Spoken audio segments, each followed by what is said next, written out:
I've always felt Neptunia was a handheld franchise from back when the PS Vita got remakes of the entire original trilogy. There's been a bit of a controversy over the Neptunia Rebirth trilogy not coming to Switch in the West because of Nintendo's changing censorship policies, pretty much copying what Sony did back in 2016. But East Asia Soft swept in and have announced they're releasing the entire trilogy in English via the Asia region, with the first already released and the second coming out in less than a month. Here is my import review of Hyperdimension Neptunia Rebirth 1 for the Nintendo Switch and backwards compatible for Nintendo Switch 2. With story, this is a remake of the original Neptunia game for the PlayStation 3. It takes place in game industry, a world divided by 4 floating island nations, each with a goddess or CPU residing over it, with the heavenly realm of Celestia far above. The CPUs Neptune, Noir, Vert, and Blonde, all references and parodies of game companies Sega, Sony, Microsoft, and Nintendo. The plot is about Neptune falling from Celestia and traveling the world to regain her memories while fighting off an enemy known as Arbor. Oh wait, hold on, I misspoke. An enemy known as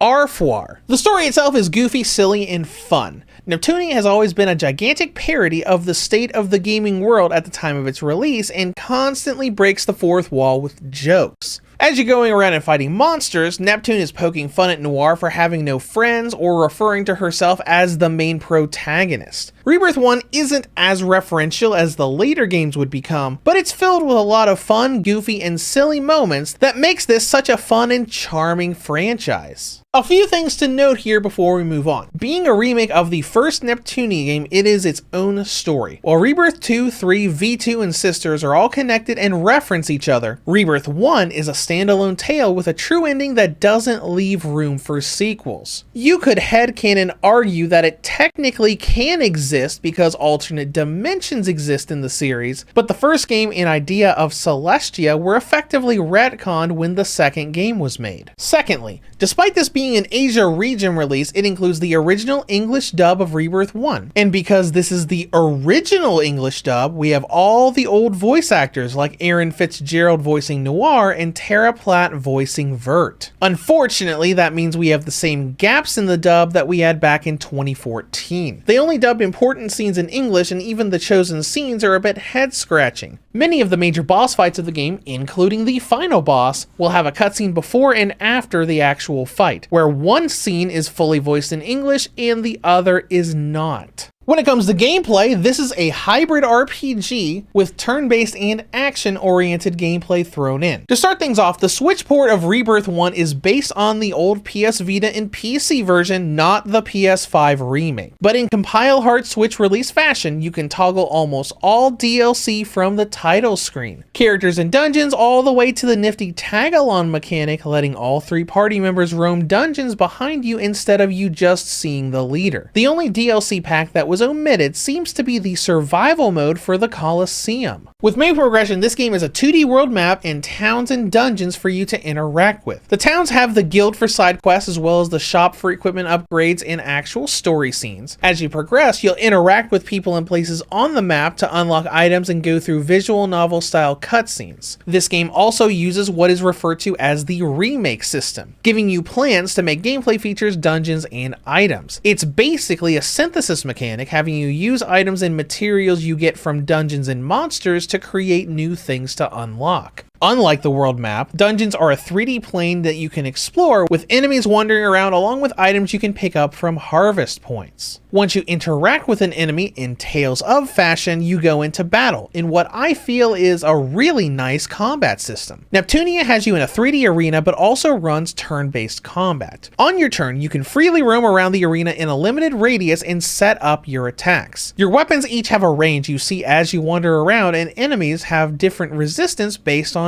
angle. What I've always loved about this system is how you can create area effects. You can carefully move your aim around, and if you get it just at the right angle, your attack will be able to target multiple enemies at once, allowing you to easily take care of crowds instead of doing them one at a time. These normal attacks are divided into normal power and break skills that you can customize outside of battle. The combat system also has skills the characters can learn, along with transformations for the CPUs and special EXE attacks based on a gauge that fills up as you fight. Skills can't be made to target more than they're supposed to, but they are all incredibly cinematic, flashy, and fun to watch. I think this is a fun gameplay loop, and it better be since they remade all 3 original games with these same mechanics. The combat is easy to customize, feels very different from what most other RPGs did at the time, and I find it to just be a lot of fun with how easy it is to set up your attacks or go straight into those gorgeous cinematics. The main downside of Rebirth 1 is that it's a pretty difficult game to beat. It has constant difficulty spikes and you're meant to stop and grind for levels constantly. This version is a bit more balanced because the DLC characters are all built in. You get loads of playables from Rebirth 2 and 3 here, from the Nation Oracles and child versions of IF and Compa, to CPU's Plutia and Pishi, and even Uzume from Mega Dimension V2. While some of these DLC characters, like Plutia, have weapons that show up in the shop incrementally as you go through the story, others, like the Oracle and child versions of IF and Compa, are obscenely powerful from the get-go. Child IF in particular, with her default weapon having twice the strength of her adult version. This doesn't completely fix the difficulty spikes, but it will reduce the grinding to possibly a single session in the late game area instead of having to stop constantly whenever a new major boss shows up. As far as content and length goes, if you don't skip cutscenes, the game will take you roughly 25 to 30 hours to get to the end. My trek through the Switch version only took me around 18 hours, but I skipped pretty much all of the non-voiced cutscenes as I'd played through this game before on the PS Vita. After you beat the game, you can go into New Game Plus, retaining pretty much all of your equipment and DLC dungeons. Next is presentation, which is pretty nice. If we take a look back on the old PS Vita version, the character models looked pretty good, but there were a lot of little jaggies around them, as you can see here on Neptune's white sleeves. When looking at Switch or Switch 2, there are very small jaggies here if you really zoom in and look, but overall, the models are smooth and look great. But performance is the real charming feature here, except not for Switch 1. On the original Nintendo Switch, this game plays very similar to how it was on the Vita. It plays mostly at 30 FPS with lots of dips into the 20s. And unfortunately, the performance just gets worse the further you go. The biggest stress area is the final dungeon of the game, and on Switch 1, it's very choppy to move around. Playable, sure, but it's not smooth. Oddly enough, you can see little tidbits of 60 FPS in the middle of some animations on Switch 1, and when we swap over to Switch 2, we quickly realize why. 1 second into the first dungeon and we shoot up to a gorgeous 60 frames per second. Now, this isn't a perfect 60 FPS. Some battle animations have frame drops during parts of the cinematics. A few examples of those being Little IF's demon summon animation during the explosion, many of Sadie's skills when she's in her CPU form, and some of the later EXE attacks from Neptune herself. There are also occasional normal skills like Sadie's power attacks that would drop frames a little bit, but it depends on where you are. I started to notice around chapter 4 that some new dungeons wouldn't drop to 30 FPS, but were definitely jumping around the 40 to 60 FPS range, only becoming really obvious once I'd hit the final dungeon of the game, the same that caused that awful choppiness on Switch 1. This seems to be the dungeons themselves, as I removed the extra characters that were running around the dungeons with me, and the performance stayed the same. That being said, it's still a gigantic improvement. 60 FPS 90% of the time, and the dips never went beneath 30, creating a nice experience on Switch 2.